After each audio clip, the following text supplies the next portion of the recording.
How's it going, everyone? Welcome back to the Fu Show. I am your host, Coach Ali Fusho. So once again, I have a very familiar face with me right now in today's episode, which is episode number 13. I have Miss Joyce Reboton, one of the most decorated lifters here in the Philippines right now. So right now, of course, I am very, very honored to have her in my home. I'm very, very thankful that she took the time to do this episode for everyone here. Because, of course, the point of this episode is to learn from her, know her experiences, and anything that any advice that she can offer to any lifter out there. And I guess it's especially true for all the female lifters out there, because without a doubt you are a huge inspiration to everyone, or to every female lifter who was doubting that maybe I shouldn't lift, etc., whatever doubts that they had at the beginning. So you, without a doubt, are a big inspiration to everyone, and to me as well, because the moment that you went to multiple like competitions, saw your lifts, those are impressive lifts, and of course that's something to be proud of. So once again, I have Miss Joyce Reboton. Please say hi to everyone once again. Hello. Very, very energetic. all Hello. her energy now went na to her lips. Okay. She is post-com, so of course energy levels are still in the recovery phase. But again, thank you for being here. First thing, because it's I want to first talk about just a quick rundown on your background, so that a lot of people can have a better idea on what led what led you to the position that you are in today. So when did you first start lifting? Very vague. I first started lifting. No, reason ba? Or like actually, like when and the reason. Yeah. Reason why I started lifting is gusto ko magpapayat. Kasi gusto ko, kasi galit ako sa ex ko. Tapos, that time, yung coach ko si Willard. Okay. Now my partner. Okay, so that time, I started CrossFit. Okay, so lahat yon. Wala, kinikilig sila. I wish I had a camera pointing at the background, kasi ang daming gumaganto ngayon eh. Daming sumasayaw. Ayun, nag-start ako mag-CrossFit. And that time, I think UP Powerlifting pa si Willard. Inask niya ako if I want to join yung powerlifting competition sa Fisher Mall. And sabi ko, ayaw ko kasi bago lang ako. And sabi niya, wala namang mawawala if you try. That's true. Okay, so that time nakita ko yung mga malalakas. Sila Nicole, sila Max, yung mga girls ng UP before. Familiar with them. Okay, sabi ko, ano ba? I think nag-podium na ako sa first. In your first comp? Yes. Okay. First, do you remember kung ano ba yung nakakuha mong squat, bench, deadlift back then? I think yung first ko sinalihan, bench press lang. Bench only? Okay. Bench only lang. And yung bench ko noon is, 60? Actually, for a first time... 60? Kasi sa CrossFit, ginagawa namin siya. Nagbe-bench kayo sa CrossFit? Oo, parang ang training ko before sa CrossFit, merong strengthening part, parang gano'n. So, lahat andun na. So, sabi ko, ginagawa ko naman sa training, edi gawin ko sa comp. Basta yun, nag-enjoy ako mag-compete. Okay. And year 2017, in the year 2017, kasabay ng mga iba kong competitions, CrossFit, strongman, weightlifting, powerlifting, yung kettlebell, sabay-sabay, na try ko mag-first Asians sa Indonesia. And sabi ko, iba pala yung pakiramdam ng hawak mo yung flag ng Pilipinas sa podium. That's parang, true. I even rebooked my flight kasi yung awarding niya next day pa.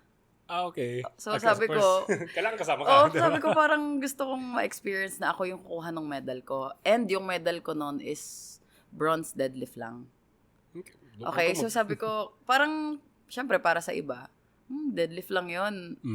Pwede ka na umuwi, parang gano'n. Pero dahil first time ko yon and meron na pala akong medal, excited ako na i-receive yung award. And ayun, tuloy-tuloy na nakasali naman sa mga susunod na Asians. Okay. So, at that point, yung sinabi mo, kasi yung unang reason, gusto mo pumayat Yes, yes. dati. At that time, siguro nawala na siguro Nawala na siya. Kumbaga, nag-iba na yung, ano ba? Nag-iba yung na motive yung mo. motive ko sa pagbubuhat. Okay. Dahil nga nagsumali ka sa isang Fisher Mall competition, Yes. biglang And sa'yo pa maging CrossFit competitive. competitions din. Okay. Parang na-enjoy ko na siya. Okay. Now, I'm sure a lot of people will be wondering, and this is a common question that I get when it comes to like for female lifters. Not sure kung nakita mo yung I had Miss Kyla Gancayco recently on here at the gym when I did an episode with her. Of course, we talked about the differences when it comes to like female lifting or male lifting. Of course, lifting wise, programming wise, wala namang major differences. Pero for you, for somebody who was able to compete in the international level, with regards to support, I understand that the sport itself also did get not a lot of eyes, supporting eyes were there. We touched on it on the previous episode. So in case you guys didn't catch that, we saw she shared how when it came to Worlds, she needed to go through a lot of fundraising, and of course that's because it's expensive. You know, I mean, lipad flights alone, hotel, food, and everything. Nutrition mo, mahal siya talaga. It's all gonna add up. How did it feel? And of course, it's not gonna be a happy answer, but how did it feel that you didn't have that much support from the government? Because obviously, basketball and other major team sports have a lot of financial aid when it comes to their international competitions. How did it feel now? Of course, a sole female lifter na wala masyadong or walang assistance at all. How did it feel? Siyempre sad yun nga. Sad story yun. Pero, I think, kung hindi ako yung Joyce na nandito, yung lifter na, kung sino man yun, mag-quit na for pushing. Ewan ko, makulit siguro ako. Siguro kami ni Willard sa pag-push na kasi gusto namin i-prove na yung importance ng mga sikat na sport is same din as Equal. Equal, parang gano'n. Pwede maging equal sila. Kasi tingnan mo, yung mga nasa sport na yon, anong training nila? 'Di ba? Paano sila nagpapalakas? Anong base nila? That's true. Anong ginagawa na? Nagsasquat sila, 'di ba? Yung mga, ewan ko, feeling ko special yung sport na to na That's hindi true. pa nakikita ng iba na ganun siya ka-special. That's true. So, and of course, I touched on it a while ago and we talked about it rather in depth in the previous episode. Yung the lengths or what you had to do to be able to fund yourself. So I know you mentioned it a while ago, but can you give a quick rundown on what you had to do to raise funds for your first World Trip? We had to do, kailangan namin mag-up ng fundraising campaign sa GoGet funding. Siyempre, extra work for, yun nga, nagbenta ako ng mga coffee, ganun, shirts. And siyempre, hindi lang naman para doon. And also, siyempre, dahil aalis nga ako to compete, kailangan ko rin mag-iwan ng money for family na iiwanan ko. Kasi breadwinner ako. So, kumbaga, hindi maliit yung nasa plate ko. Kumbaga, madami akong plate na kailangan, marami akong mga pinapakain. Of course. So, yan. Sobrang hirap. But of course, lahat ng maski malaking obstacle ba siya, you were able to go through it, and of course, you were presented there. You were in the world stage, which is something that a lot of people dream of. Now, you were the person na you had that opportunity, you had the potential. Sayang naman kasi kung hindi naman matuloy yung pag-participate more. So that's something that a lot of people, male or female, can definitely learn from. That with whatever life throws at you, because of course, life can be shitty talaga sometimes, you still have to push through it. And of course, that's going to test you for you to find out for yourself how dedicated you are. And basically, as you can see, she is an extremely dedicated person to do it. And I know, and of course, I've seen this not in your fundraising, but in other fundraising. I forgot na lang which sport here. a lot of it unfortunately got a lot of backlash kasi sinasabi naman tao na ba't kailangan ng funding ng tao na to, magsarili na lang siya, diba, etc. When I first saw it, I was like, that's really stupid because this person is definitely like world class, and ikaw, of course, medyo humble or whatever, you are definitely a world class lifter. And that's something to be proud of. And you shouldn't, or no one, no matter what other sport, I forget na lang, I know there are like, in the past few years, during this pandemic specifically, ang daming Pinoy lifters of different sports. Chess ba yun? Or so another sport that did not receive the recognition and the financial aid that it deserved. So whenever they ask for funding, that's something that we should fully support because we don't want just again, basketball is a great sport, but we're just going to use basketball as the example as much as possible because it's easy to absorb. Basketball is a fun sport. It's a very team-oriented sport. Sure. Give it its let's highlight, sure. But that shouldn't be at the cost of every other sport. So I believe, and this is extremely beneficial or helpful that you, along with Raf and Nestor, are part of the team Equinox. We also touched on that on the previous episode. And Equinox is a company or a management that helps their athletes go perform at their highest level. It was told by Raf the best a while ago that it is just because you don't want the athlete to focus on the paperwork, on the menial stuff, and you, somebody who is the breadwinner of their family, ang dami mo nang ginagawa. Hindi yung papakain mo to, bibili ka ng grocery or whatever, tapos yung paperwork mo, tapos magbubuhat ka pa. Yung buhat mo 4 hours na nga, diba? So of course, it's very helpful that there's something like that here in the Philippines right now. That there is that there is a support group, both emotionally, financially, logistically. I think logistics is a big one then to help all of these athletes out. So I'm really happy that was the case. But of course, I do have a lot of questions, or like a number of questions that a lot of female lifters have when it comes to their own progress. So because of course, they would, if they're gonna ask from advice, they'd want it to be from the best. And of course, ganyan ka palagi. I'm happy that all of these strong lifters are very humble. They shy away when they get all these compliments.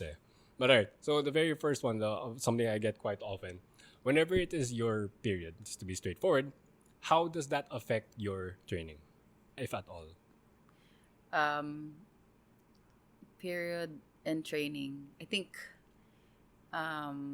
hindi malaki yung wala siyang malaking effect for me kasi nagte-train ako sa bahay lang. So siguro yung mga iba na naiilang if they wear yung pads, ganon. Oh, okay. I never pero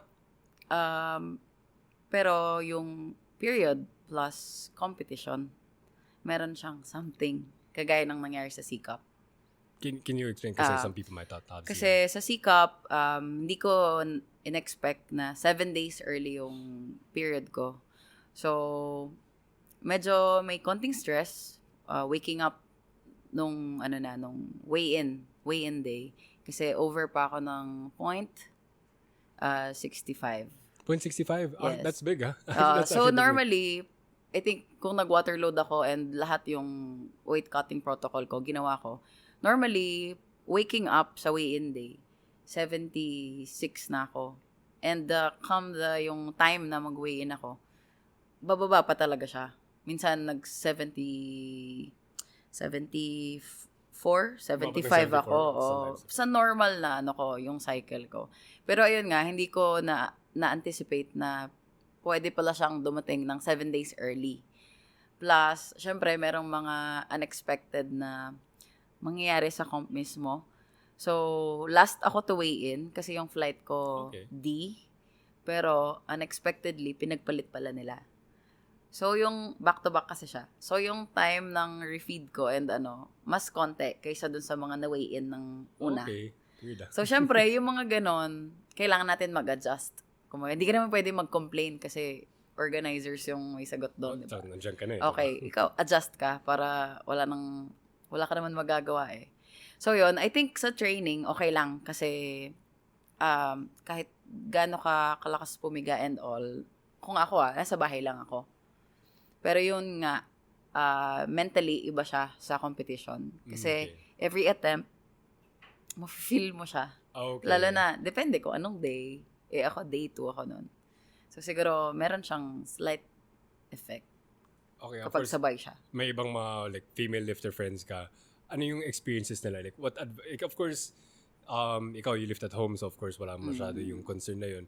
But whenever they have their periods, did they share any advice that they have been taking at them for themselves?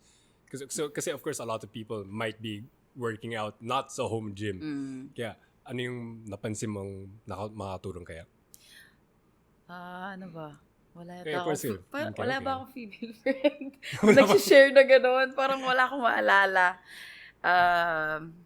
Okay, that's fine as well. Sorry, wala. No, that's fine. Don't say sorry. That's a common question. Oo, parang wala akong na... Yung sa mga female clients ko. Of course, ako, wala akong experience dyan mismo. So, yung sinasabi ko na lang is whatever some of the other female coaches that have advised yung feel, it's per feel lang siya talaga eh. Na minsan, kapag intense talaga yung hormones mo, wag na lang next day. Pero kung manageable, push pa rin. Kasi sa akin, if I get my period, hindi sumasakit yung puson ko. And yung iba kasi sobrang lala daw. Okay. Nang masakit sa kanila if they get their periods. Pero sa akin, wala. So, para siyang normal day. Just talaga. a normal day. Pwera lang pag kailangan mo lang mag-push and nasaktuhan ka na RPE 9 ka pala on that day. Madalas din yun, diba? I'm sure that is gonna be the case. But of course, now we talked about yung bit of her background and of course yung competition level niya or competitiveness niya. Now let's talk about the technical thing. So similar to what I asked Raf and Nestor a while ago, it's very important that we talk about yung differences or like the differences that you've had when you started training, whatever year that was, kasi of course, ang dami mong sports, diba? And comparing it to now. May differences ba sa squat kabang napansin? Ano ba yung methods na ginamit mong squat dati and how different is it from it now? Kung meron man. I think meron, pero if I change, konti-konti lang para hindi ako nabibigla. For example, before, I do high bar squat. Okay. Yung first competition ko sa Fisher Mall, high bar squat na astograss na ano ba? Basta medyo, kung ngayon ko siya titingnan, parang weird pala siya tingnan. Actually, just to let you know, I was there in that competition. And of course, I was like, like one of the weaker lifters. So of course, lahat ng spotlight kay Joyce, I was like watching, I was like, wow, grabe yung form. Kasi iba talaga yung diba, form mo at that time. Siya before and... As in, very stand out ka. And stand out not because of your form, but because of the weight then eh. Almost always, diba, podium ka, diba? 130 so, squat. It's really amazing. So, of course, kung astograss ka dati, ano yung form mo ngayon? Ano ba? Nag-switch ako to low bar and saktong depth lang. I mean, not sakto na to the point na yung iba red light. I think, yung hindi na ako mag-waste ng energy sa sobrang lalim na squat if I only need this depth. Bakit yan yung naging adjustment mo? Was there a time ba na sobrang lalim tapos biglang hindi ka na umakyat? Yes. Meron din yung mga third attempts na medyo malala yung jumps. So for powerlifting, again, if the viewers not that familiar with, yung kailangan lang naman sa powerlifting yung hip crease mo below the top of the knee, diba? So if you wala namang plus points kung mas baba, diba? Of course, a white light is a white light no matter, diba? So you want to preserve as much energy as possible. Pero yung stance mo, I remember it being quite narrow din dati, diba? Yes. Dahil sa change ba ng low bar, mas kinailangan ng wide ba? I think hip width lang din. Pero ang change ko talaga is yung pag off-rack ko, yung masyadong maraming galaw. Ay, yung dami ng sumasayaw ka maraming steps and magalaw din sa likod. So, na-realize ko na sobrang daming nasasayang. Kahit hindi halata. Siyempre, yung weight nun sa likod mo, 200 yun eh. 200 kilos na sa feeling mo, wala lang. Pero pag pinag-plus-plus mo yun, sakit na pala ng core mo and paano kung ang tagal pa ng down command mo, ng start command mo, di ba? Tagal ka na, naghihintay ka pa. So, yung mga yun, small things, pero pag pinag-add up, baka mas makadagdag pa pala sa'yo. Sa bench press, may ibang changes ka bang naramdaman or na ginawa? Before, nung nag-start ako, Hindi ako marunong mag-arch. Pero this time, I think high arch ako and super wide. Pero I think in 2023, actually. So that's kailangan something na natin magpalit ulit ng training. Kasi kailangan na nila yung elbow depth sa bench. Kasi dati yung, correct me lang if I'm wrong, yung hinahanap lang naman sa bench is yung mag-pause ka lang sa touch. Mag-touch. Tapos hintayin yung press command, tapos press eh. So kahit na gaano siya kaiksi, kahit gaano kaiksi yung row mo before, okay lang. Pero this time, kailangan meron kang elbow depth. Ano yung parameters? Yung elbow mo kailangan lumampas sa shoulder? Ano ba? Or sa bench? Sa delt. Sa delt mismo. Parang mas malalim sa delt. Yung sa form mo ba ngayon, alanganin? Yes, or? super alanganin. Kahit yung close grip bench ko, dahil sobrang taas ng arch ko, hindi pa rin pasok yung Okay. So, yung depth ko. Ano yung adjustments na gagawin mo? Yung how big your arch is ba or yung grip width mo? I think dapat dalawa. Dalawang yung adjust mo? Adjust ng konti.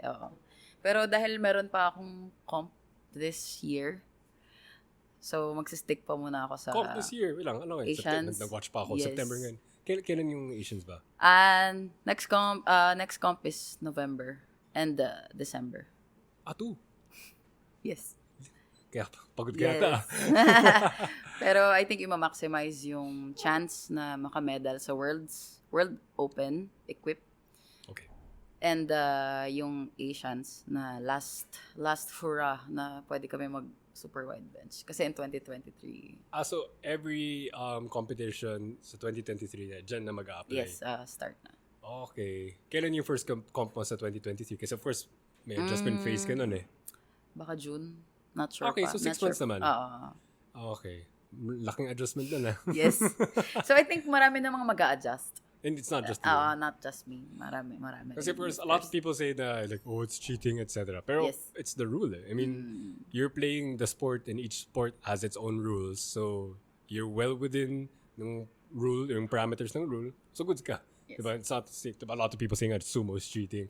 Pasok naman sa rules eh. Correct. Pero we will acknowledge na most people can deadlift more kapag sumo versus conventional. I mean, generally speaking naman din. Of course, there are some people that deadlift the same. I think Nestorata is one of those people na same yung sumo tsaka conventional. It just mas healthy lang siguro sa back niya yung sumo. Alright, so for your deadlift, you did weightlifting, so I'm assuming at the start mas natural yata yung conventional like before. Yes. When did you change to sumo? 2017. Nung nag-start ako kay Kicks. Parang sabi ko lang, gusto kong magpunta sa dark side. Dark side? Gusto ko magpunta sa dark side. So, tinry ko lang. And that time, nung nag-test naman ako, almost same din. Almost same for you? Okay, yung numbers. And nagko-conventional pa rin naman ako as an accessory lang. Okay, but why, kung halos same pala yung numbers nyo, mo sa sumo tsaka conventional, but sumo yung pinili mo pa rin? Sabi ko kasi dati, parang cool tignan pagka parang dumaan ako sa ganun. Yes, before. And nag-stick naman ako to it. Okay, and of course, sanay ka na. So, pero you still do your conventional pang supplement na... Yes. Okay, since we're on that topic na rin, I think it's gonna be helpful to a lot of the lifters out there to know kung ano yung favorite, or like, I say favorite, yung gumagana para sa'yo na accessory work, whether that be supplementary or like yung isolation work mo. So, you mentioned na nagko-conventional deadlift ka, maski sumo yung main lift mo, may ibang variation ka bang ginagawa para sa deadlift mo?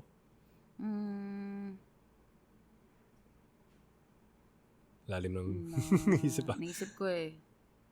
Or kapag deadlift na, primarily. Primarily, yun yung for... Yung opposite stance mo. Okay. When it comes to your squat, you mentioned that you're primarily a low bar lifter. Do you have any specific or favorite squat variations or squat accessories?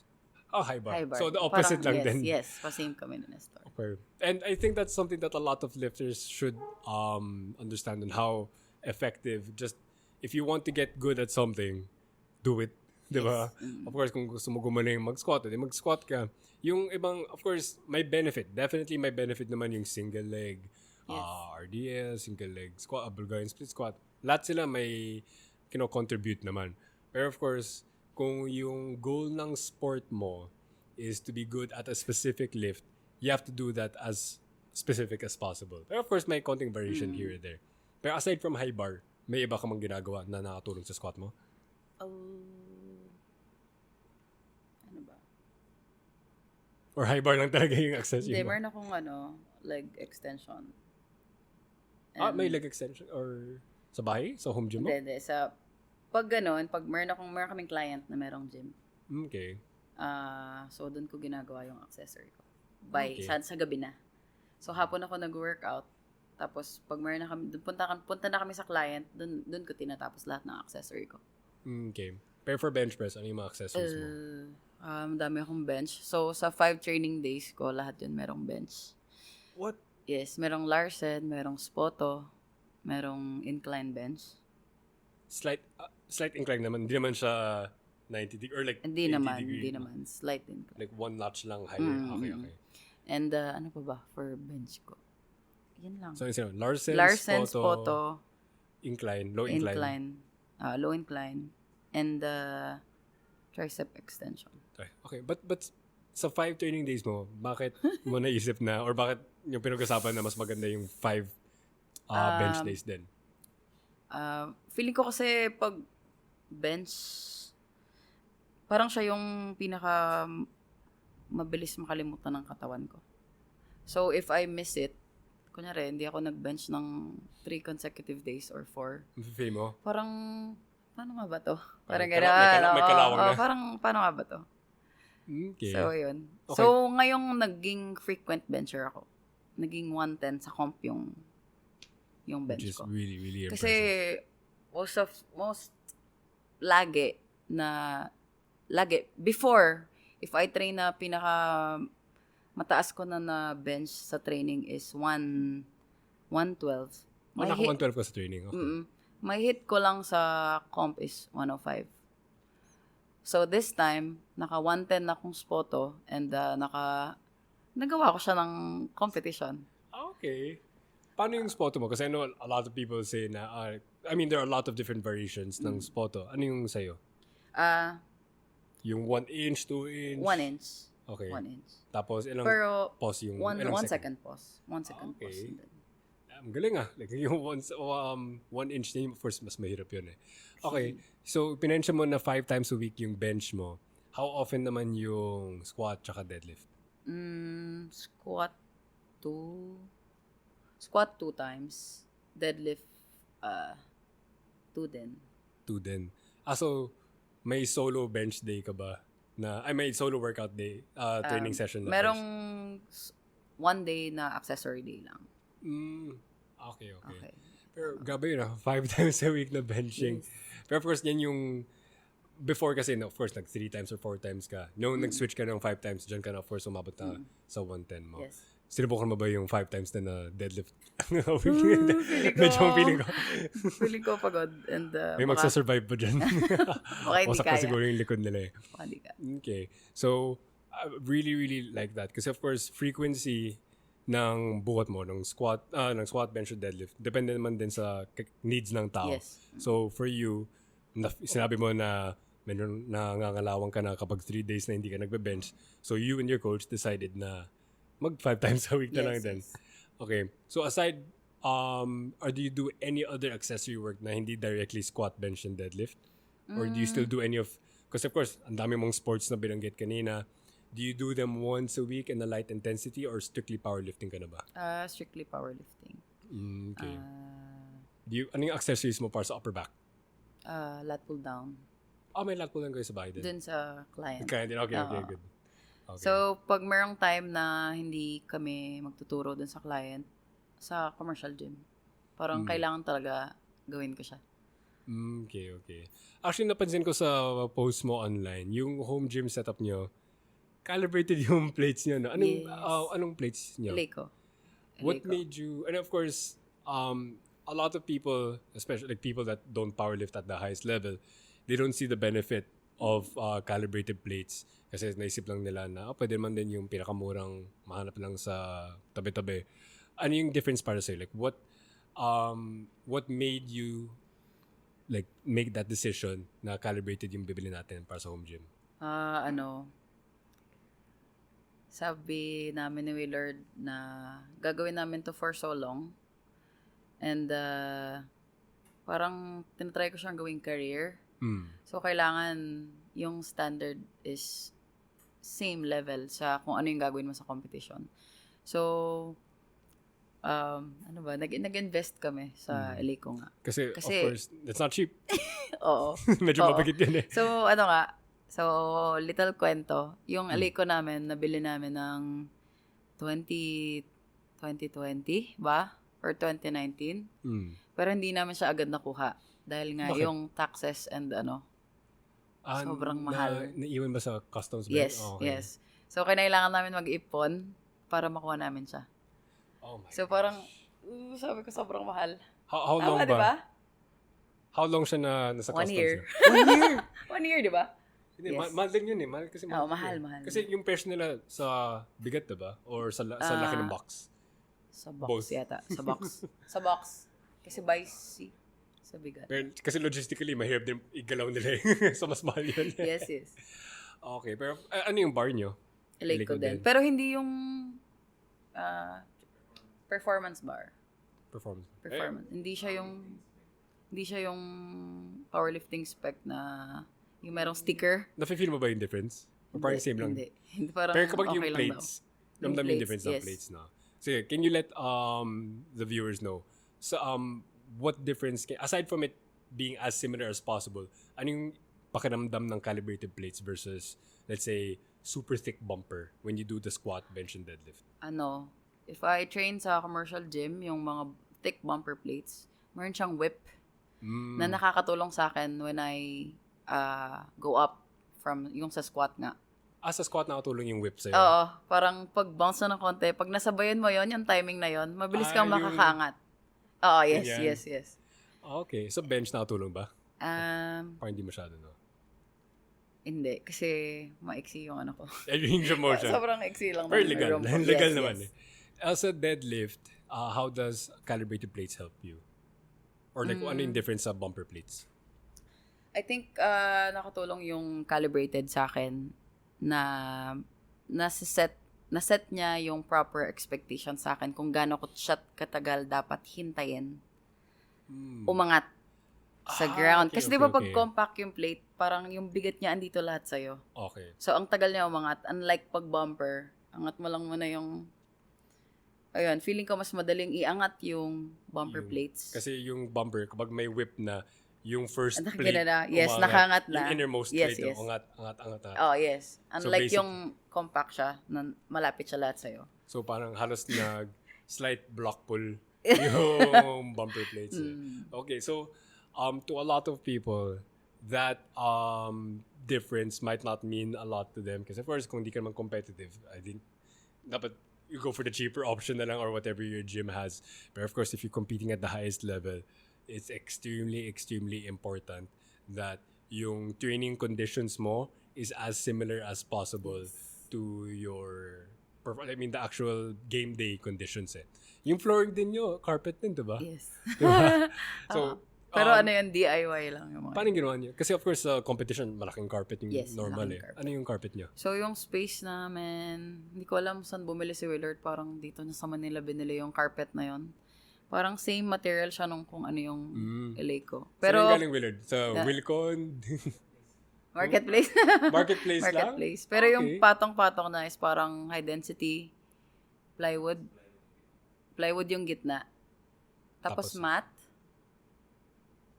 Or basta parang patong-patong siya. Ayun, basta ganyan. Okay. And of course, pantay siya, level siya. Yes, Because of course, kung...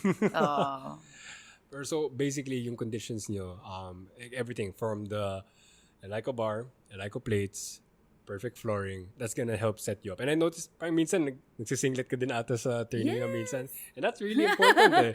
Kasi first, iba yung pakaramdam ng cotton shirt sa kapag nakasinglet ka na and everything eh. Okay, so, you've been lifting since seriously lifting for 6-7 years na at this point, no? Roughly 2016. Okay. I know we touched on this a while ago, but what is the biggest advice that you can give to all the, specifically, and if you can, because I know medyong vague pero specific yung question na to, what advice can you give to all beginner female lifters in powerlifting? If there's any difference. Beginner, just start and don't stop. Actually, that's Diba? very straightforward. Kung nag-start ka, tapos hindi mo naman nahintay yung progress mo, saan ka mapupunta? So, start, don't stop, pero get proper guidance. Get proper guidance. That's really gonna set you up to be a lot better in the future. Tapos, and of course, I think Joyce will agree when I say this. When it comes to the difference of training as a male lifter or female lifter, there's basically like the only difference is the only question that we talked about a while ago, yung potential bloating or yung potential how you feel lang during the period. And that's the only question that I feel like should be catered. Kasi yung stupid question naman yung para sa babae ba dapat 4 reps sa lalaki 3 reps. But that's a very stupid question naman din eh. So to all the female lifters out there, if you're looking for a female specific program, and I know that's what people search, as in ang daming articles online na female program or like powerlifting program for women. That doesn't make sense. Of course, in a marketing sense, sure, mas matatarget sila. But at the end of the day, we are all human beings. So, yung training protocols ng frequency, yung volume, intensity, it's gonna be dependent on the individual. Si Joyce nga, 5 times a week yung bench niya. And that's because she found out for herself, and that's what's gonna be the most beneficial. So, doesn't matter, male or female, the only question that can be catered is yung sa period. But apart from that, you're the same human being that has to progress to whatever means, like frequency, intensity, whatever. And I guess that's about it.